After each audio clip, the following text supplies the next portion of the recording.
Shevuot Tov u'mevarach. Mishnah Yomi is holding in chapter 7 of Shevuot, Mishnah number 8.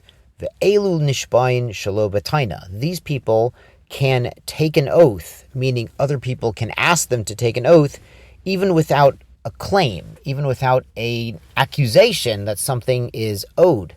Hashutfin, business partners. Understand, business partners can always ask the other partner to make an oath that they didn't take more than their fair share. The arisin are sharecroppers, and sometimes, again, they would take more than their share. The apotropin is a legal guardian.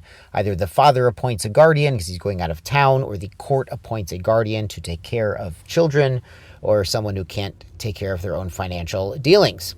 The isha hanoset v'notenet b'toch habayit, and a woman who's buying and selling and doing business in the household. Basically, the husband appointed her in charge of running the money and the shopping and the investments for the household, but he can ask her to make an oath that she's not taking more than appropriate.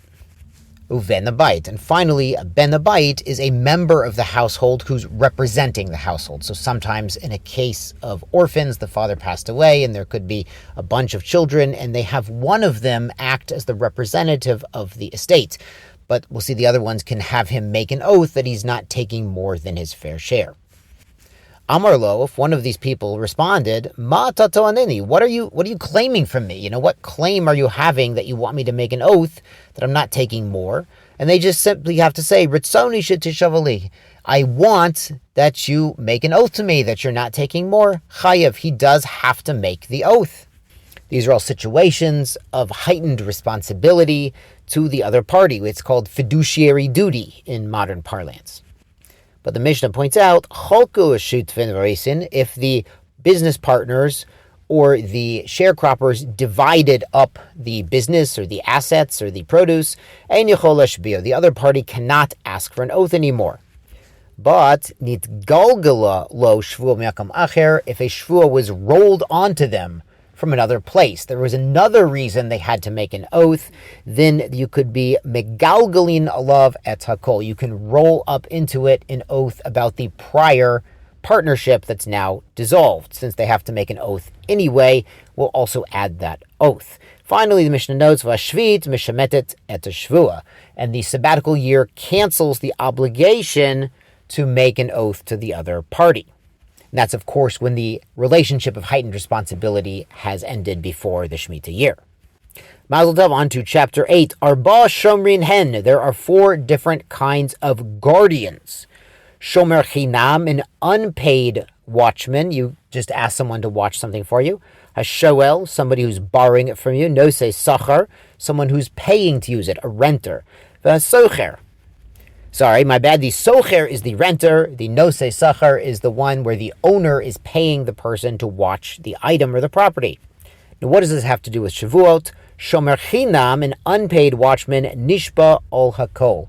He can make an oath about anything that happened to the item he was watching and be exempt and not have to pay. Unless, of course, he was grossly negligent. If it's his own negligence led to the problem, he would still be on the hook.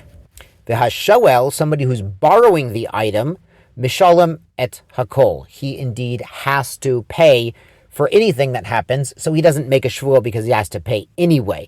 There is one exception we talked about in Bava Kama, sheila bebailim, when the owner is basically borrowed along with the item that was borrowed. The owner is there sort of working for the borrower at the same time. Now finally, nosei sochar, a paid custodian of a socher or a renter, nishbayin ala shvura, v'la shvuya, v'la meta. They would make an oath if they're claiming that the animal or the item was broken, or if it was captured, or if it simply died in the normal way. Umishomin, but they have to pay, and there's no oath because they're paying for it, eta aveda, if they lost the item, v'eta geneva, or if it was stolen. And this is even if they weren't negligent, it wasn't their pshia that caused the loss or the theft, but they're supposed to make efforts to not have that happen because they have a heightened level of responsibility. Shar kochachem tizku l'mitzvot Shevuot Tov.